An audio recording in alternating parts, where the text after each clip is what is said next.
절까지입니다.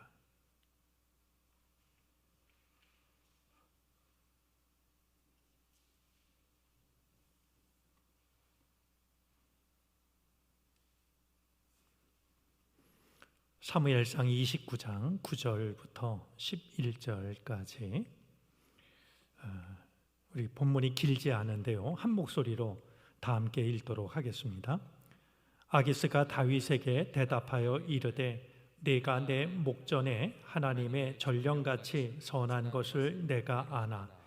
블레셋 사람들의 방백들은 말하기를 그가 우리와 함께 전장에 올라가지 못하리라 하니, 그런즉 너는 너와 함께 온 네 주의 신하들과 더불어 새벽에 일어나라. 너희는 새벽에 일어나서 발거든 곧 떠나라 하니라.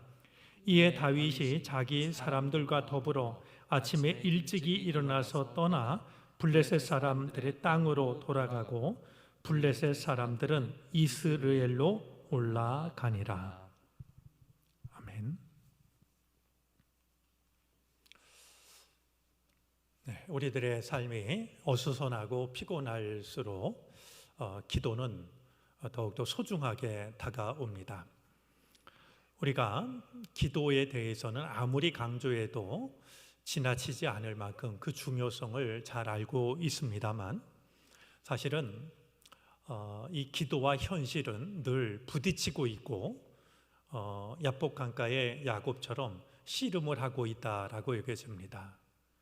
어려운 현실을 두고 기도하지만 현실이 달라지지 않을 때 기도의 의미는 무엇일까? 기도의 능력은 어디까지일까? 우리는 질문하기도 하고 믿음이 흔들리게 되기도 합니다. 아마 이 시간에도 기도로 하나님께 나아간다고 하지만 내가 드리는 기도가 내 삶을 얼마나 달라지게 만들 수 있을까? 자신 없는 마음으로 기도의 자리에 함께한 분들도 있지 않을까 모르겠습니다. 제 마음속에 남아있는 어릴 적 기억 중에 한 가지가 있습니다.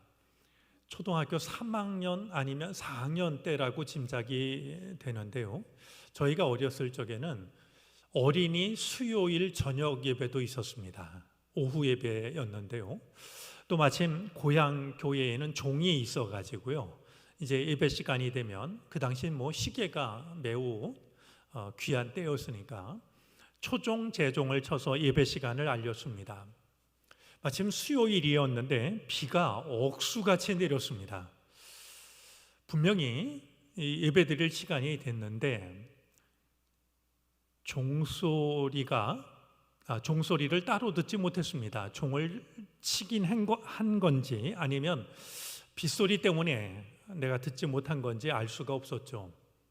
망설이다가 그래도 교회로 달려갔습니다. 제법 거리가 있는데 당시만 해도 참 우산도 귀했죠. 비를 쫄딱 맞고 갔습니다. 가서 그 예배당 그 현관문을 열고 들어섰는데요, 현관문을 열고 들어서면 제일 먼저 이제 신발장이 있고 신발장에 신발을 넣고 다시 문을 열면 예배당이었습니다. 보니까 신발장에 신발이 하나도 보이질 않았습니다. 비가 너무 와서 아무도 안 왔구나 싶었는데요, 그래도 내가 교회까지 왔으니까 기도라도 드리고 가야지. 이렇게 빗물을 털고 예배당으로 들어섰는데요, 아무도 안 온 게 아니었습니다.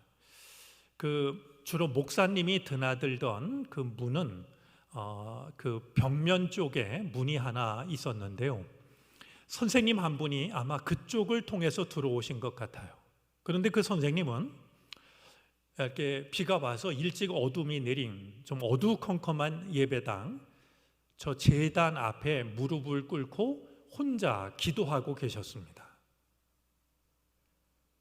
저는 비가 너무나 많이 와서 아무도 안 왔다라고 생각을 하고 예배당 문을 열었는데, 아무도 안 온 것이 아니라 선생님 한 분이 아무도 없는 예배당을 기도로 지키고 있었어요. 아쉽게도 제 기억은 거기까지입니다. 그날 선생님과 함께 예배를 드렸는지 기도만 하고 마쳤는지 남아있지 않고요, 또 아쉽게도 선생님 이름도 따로 남아있지 않습니다. 그런데도 기억 속에 남아있는 그 순간은 제 마음속에 세월이 지나가도 선명하게 지워지지 않는데요, 기억 속에 남아있는 선생님은 제게 늘 이렇게 말씀하세요. 내가 대단한 일을 하려고 하지 말고 내 자리를 지키라고. 그러면 되는 거라고. 분명히 선생님은 아이들이 오면 예배를 드리려고 준비를 하고 계셨을 터인데 아무도 안 오니까 그냥 기도로 그 자리를 지키고 계셨는데요, 그 선생님이 제게 그런 이야기를 직접 들려주신 것은 아니지만 기억 속에 남아있는 선생님은 대단한 일을 하려고 하지 말고 내가 지켜야 될 자리를 지키면 된다라고 이렇게 늘 일러주시고는 합니다. 저는 그 자리가 기도의 자리라고 생각합니다. 우리가 세상을 이길 만한 대단한 능력을 갖고 있지는 못하지만, 그러나 이럴 때 우리가 기도의 자리를 지킨다라고 하는 것은 무의미한 일이 아닙니다. 어쩌면 그것밖에 없고 그것이면 충분할지 모릅니다. 내가 기도한다고 해서 현실이 뭐가 달라지겠는가? 지레짐작 포기하지 말고요, 항복하지 말고요, 어떤 상황에서도 내가 기도의 자리를 떠나지 않는 것, 기도의 자리를 지키는 것, 그것이 우리의 최선이라고 하는 그런 마음을 가지고 어려운 중에도 또 현실이 금방 바뀌지 않는 그런 상황 속에서도 기도의 자리를 지켜가는 우리들이 될 수 있다면 얼마나 좋을까 하는 생각을 해봅니다. 금요 기도회가 그런 믿음 위에 서서 한 걸음 한 걸음을 주님께로 나아가는 그런 자리가 되어지기를 바랍니다. 우리가 지난 주일 말씀을 통해서 다윗이 처했던 진퇴양난의 상황에 대해서 우리가 생각을 했습니다. 사울의 칼날을 피해서 블레셋 아기스 왕에게로 피했던 이 다윗이 16개월 동안은 잘 피해 있었지만 생각하지 못한 난처한 상황에 빠지고 마는데요, 이스라엘과 블레셋이 전면전을 벌이는 큰 전쟁을 앞두고 있었기 때문입니다. 만약에 다윗이 블레셋에 가담을 해서 아기스 왕의 은혜를 갖고자 블레셋에 가담해서 이스라엘과 전쟁을 한다고 하면 다윗은 이스라엘의 왕이 될 자격을 잃어버릴 뿐만이 아니라 하나님께서 자신에게 그동안 보여주셨고 또한 행하셨던 하나님의 모든 뜻을 등지고 마는 결과를 불러오게 됩니다. 그렇다고 이제 이 다윗이 블레셋 편을 들지 않는다라고 하면 아기스에게 이제 자신의 그 본심이 드러나게 되는 것이고 아기스에 의해서 살아남지 못하게 되는, 어떤 선택을 해도 곤란에 빠질 수밖에 없는, 그야말로 옴짝달싹 할 수 없는 상황에 빠지고 말았습니다. 결국 선택의 여지가 없었던 다윗은 일단 이스라엘과의 전쟁에 출정하기로 결정을 합니다. 이 다윗이 이스라엘과 싸우기 위한 전장에 나서기로 하는 그 순간, 성경을 읽는 우리는 다윗에게 닥친 위기가 극한으로 치닫고 있다라는 생각을 지울 수가 없습니다. 피할 길이 없어 보이기 때문입니다. 그야말로 진퇴양난의 상황에 빠졌던 것이죠. 자, 그런데 오늘 이 29장을 읽어보면은요, 어떤 선택을 해도 옴짝달싹할 수 없는 이런 진퇴양난에 다윗이 빠졌을 때 그때 나섰던 사람들이 있습니다. 바로 블레셋의 군 지휘관들이었습니다. 블레셋의 군 지휘관들이 왕에게, 아기스 왕에게 항의를 합니다. 항의를 하고 있는 그 내용을 보면은요, 3절 말씀에 보면 29장 3절입니다. 블레셋 사람들의 방백들이 이르되 이 히브리 사람들이 무엇을 하려느냐? 자, 이 블레셋의 군 지휘관들이 일부러 선택하고 있는 단어가 있습니다. 히브리 사람들입니다. 이 말은 일부러 다윗과 그의 일행을 평가절하하는 말이죠. 무시하는, 모욕하는 말입니다. 조금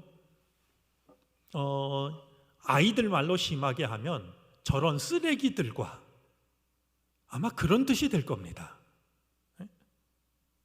히브리라는 이 말 자체가 이제 최하층 사람들을 나타내는 말로서 저런 정말 나가서 싸울 수 있는 사람이라고는 인정할 수 없는 말이죠. 저 쓰레기와 같은 사람들과 우리가 같이 나가란 말입니까? 라고 군 지휘관들이 다윗을 데리고 출정하려고 하는 아기스 왕에게 항의를 하고 나섰던 것이었습니다. 이야기를 들은 아기스 왕이 대답을 하죠. 다윗이 나에게로 온 날부터 지금까지 나는 한 번도 허물을 본 적이 없다.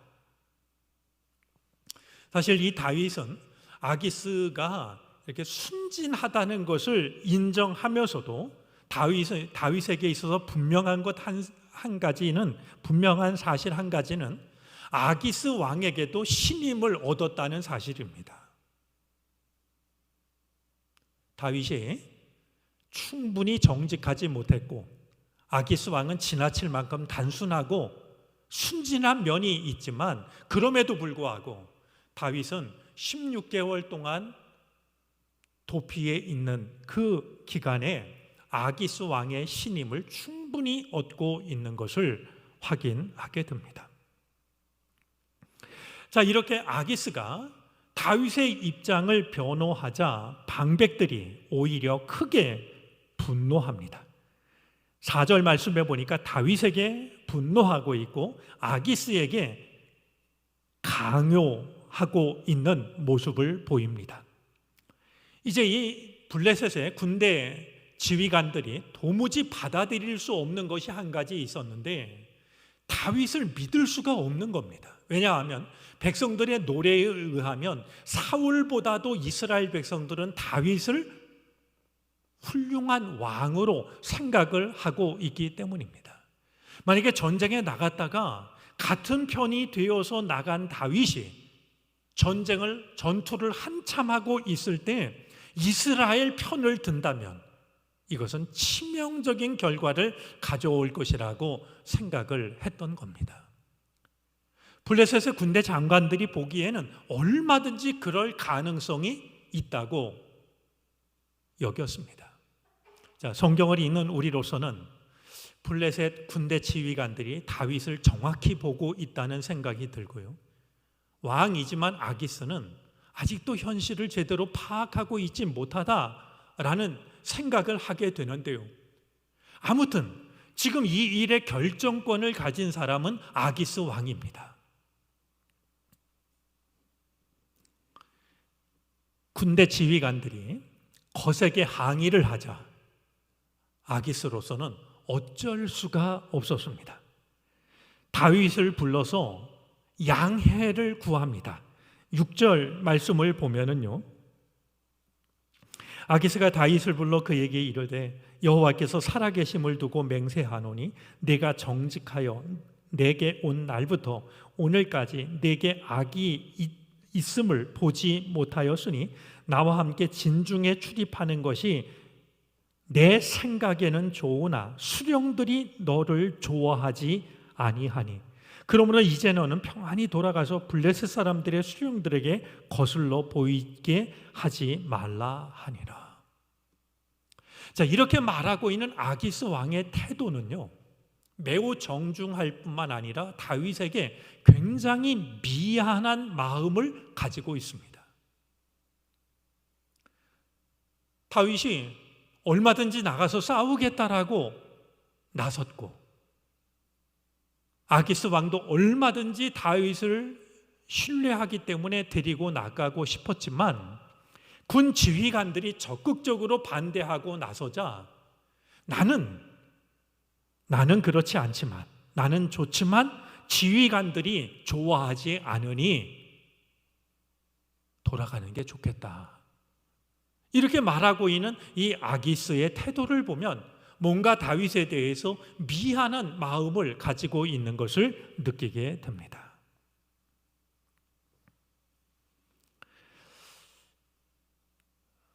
오늘 이 말씀을 통해서 이제 다윗에게 일어난 일과 하나님의 섭리가 어떻게 만나는가 하는 것을 보게 됩니다.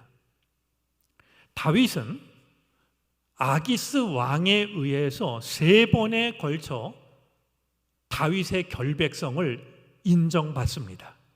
3절, 6절, 9절이 그것입니다. 아기스 왕은 한 번이 아니라 거듭해서 다윗이 아기스 왕 자기 자신에게는 충분히 믿을 만한 사람이라는 것을 밝히고 있습니다. 자, 그런데 진퇴양난에 빠졌던 이 다윗은 정말 어떤 선택을 해도 꼼짝없이 어려움을 당할 수밖에 없었던 이 다윗은 어떤 상처도 받지 않고 위기에서 벗어나게 됩니다. 자, 되어졌던 일은 지금 나눴던 이 일들입니다. 그런데 이 일을 통해서 다윗은 어떤 선택을 해도 꼼짝없이 난처한 상황에 빠질 수밖에 없던 그 상황에서 어떤 상처도 입지 않고 벗어나고 있는 것을 확인하게 됩니다. 다윗은 이 어려움에서 벗어나기 위해서 특별한 노력을 했던 것이 아닙니다. 어떤 것도 할 수가 없었습니다. 그러나 주변에서 일어난 일로 인해서 다윗은 위기에서 벗어납니다. 다윗은 어떤 일도 하지 않았는데 주변에서 일어난 일로 절체절명, 진퇴양난의 위기에서 벗어났던 것이죠. 자, 오늘 생각하려고 하는 것은 배척이라는 말의 의미입니다. 배척한다라는 말을 쓰는데요, 배척이라는 말을 사전에서는 반대하여 내침, 이렇게 풀이를 합니다. 배척이라는 말은 밀칠 배자에다가 물리칠 척자를 씁니다. 밀칠 배자를 보면은요, 손수에다가 안일 비자를 씁니다. 자, 밀칠 배라고 하는 것은 아닌 것, 잘못된 것, 그것을 내 손으로 밀치는 것이 바로 밀칠 배자가 가지고 있는 뜻이 됩니다.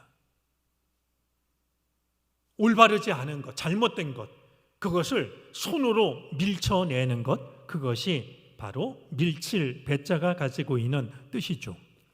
물리칠 척자는 2가지로 해석이 되는데요, 도끼로 나무를 쪼개는 형상으로도 이해를 하고 집에서 사람을 내쫓는 모습을 담고 있다라고도 이해를 합니다.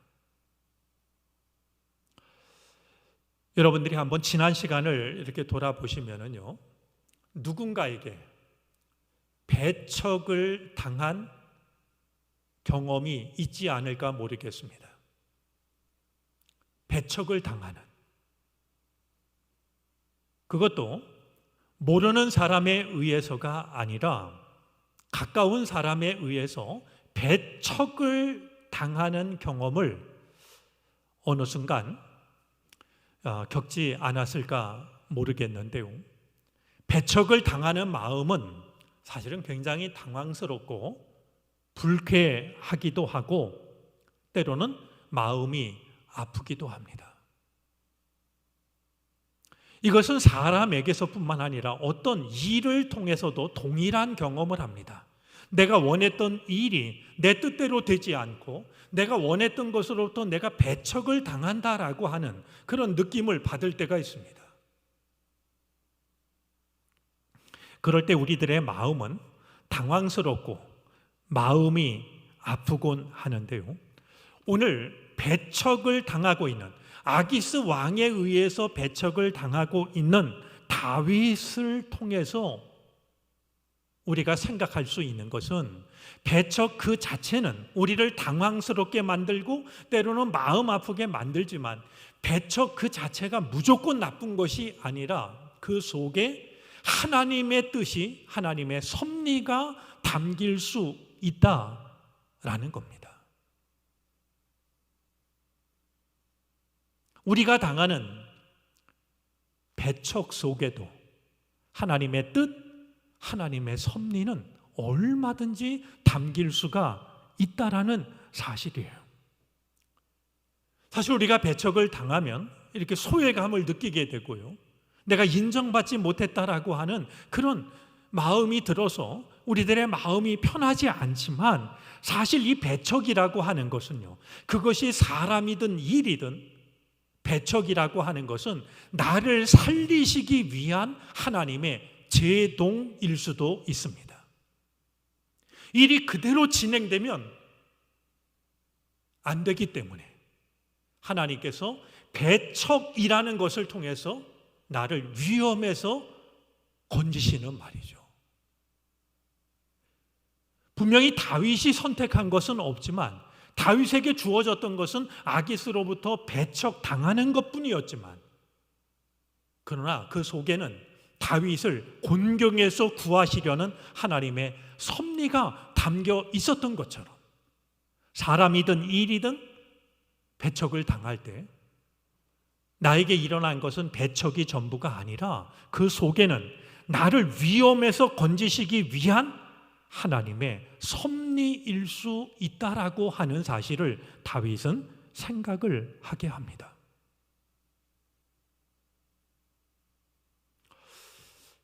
저는 가끔 이런 생각을 할 때가 있습니다. 이럴 때 운전을 하다가 차가 굉장히 많이 막힙니다. 왜 막힐까? 때로는 길이 멀어서 이 길로 갈까 저 길로 갈까 하다가 한 길을 어렵게 선택을 했는데 내가 평소에 다니던 길보다 훨씬 더 막혀 있을 때가 있습니다. 뭐 그럴 때 있지 않겠습니까? 그럴 때면 사실은 좀 짜증이 나고 그럴 수밖에 없죠. 그러나 그럴 때 이렇게 생각하면 마음이 훨씬 더 편해집니다. 내가 이 길이 아니라 다른 길을 선택했다면, 만약에 길이 막히지 않아서 내가 빨리 갔다라고 하면 그곳에서 일어날 일들은 내가 알지 못하는 일이라고. 어쩌면 내가 알 수 없는 사고가 있을 수도 있고, 내가 알 수 없는, 내가 이 길을 택한 것보다 훨씬 더 나를 곤란하게 만드는 일을 경험할 수도 있다고. 그래서 내가 이 길을 가게 된 그 속에는 나를 향하신 하나님의 따뜻한 배려가 담겨 있을 수 있다라고 생각을 합니다. 이것이 어디 운전할 때뿐이겠습니까? 우리의 인생도 마찬가지일 거라고 여겨집니다. 우리가 생각할 때는 배척을 당하여서 실패하는 것 같고, 배척을 당하여서 큰 아픔을 경험하는 것 같지만 바로 그 배척을 통해서 하나님은 나를 위험한 상황에서 건지시고 계시다라고 하는 것을 우리는 얼마든지 생각을 할 수가 있게 됩니다. 오늘도 한 회사 신우회 예배를 드리러 길을 나섰다가 평소 가까이 지내는 두 젊은 내외를 만나서 잠깐 이야기를 나눴는데 참 마음 아픈 이야기를 들었습니다. 제가 이야기를 다 듣고 두 뇌를 위로하면서 이런 말을 했습니다. 하나님께서는 하나의 문을 닫으실 때 우리가 알지 못하는 또 하나의 문을 여시는 분이라고. 지금 내 앞에서 내가 기대했던 문이 닫혔다라고 너무 마음 아파하지 말라고. 그게 내게 주어진 유일한 문이 아니라고.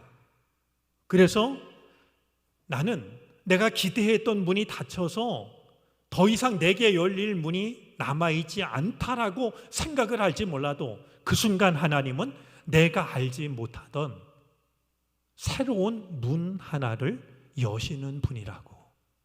그러니 하나님께서 나를 향해 어떤 문을 여실지를 여전히 하나님을 신뢰하면서 기다리는 게 필요하지 않겠냐라는 이야기를 건넸습니다. 물론 이렇게 이야기를 하는 제 마음도 아파서 제 두 눈이 젖기도 했지만요, 우리의 앞에 놓인 문이 닫힐 때 우리는 낙심하고 우리는 절망하고 당황스러워하지만, 그러나 그 문은 내게 주어진 유일한 문이 아니어서 하나님은 또 다른 문을 여신다라고 하는 것.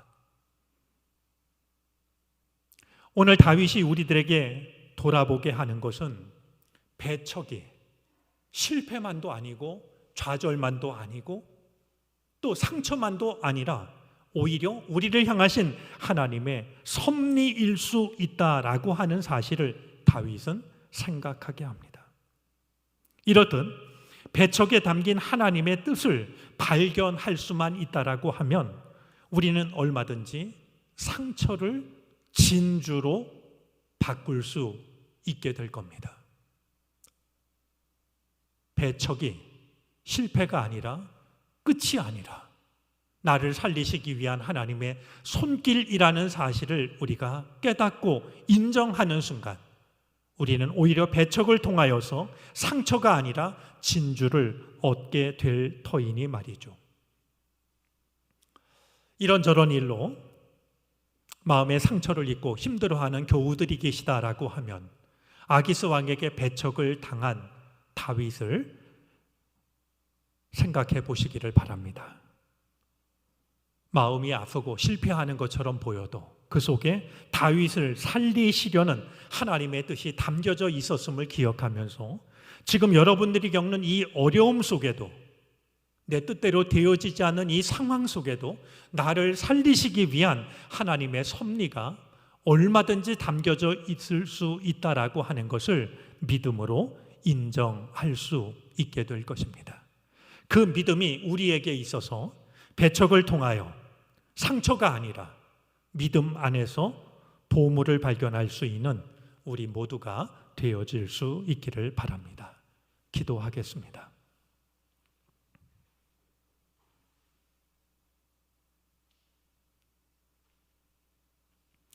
길이 막힐 때, 누군가에게 배척당할 때 우리는 당황하며 우리는 힘들어합니다. 사람으로부터 배척당할 때도 있고 일로부터 배척당할 때도 우리에게는 얼마든지 있습니다. 하지만 주님, 배척당하는 그 속에도 얼마든지 하나님의 섭리가 담길 수 있음을 말씀을 통해 생각합니다. 배척당하는 순간 낙심하지만 말게 하여 주시고 그 속에 담긴 하나님의 뜻을 바라보게 해 주시기를 바라고 원합니다. 나를 향하신 하나님의 뜻은 얼마든지 배척 속에도 있어 나를 살리시려는 하나님의 손길일 수 있음을 인정하게 해 주시옵소서. 문 하나가 닫힐 때 새로운 문을 여시는 하나님의 그 은총을 기대하게 하시고 경험하게 해 주시옵소서. 이 밤 우리가 드리는 찬양과 기도를 들으시고 받아 주시옵소서. 예수 그리스도의 이름으로 기도를 드립니다. 아멘.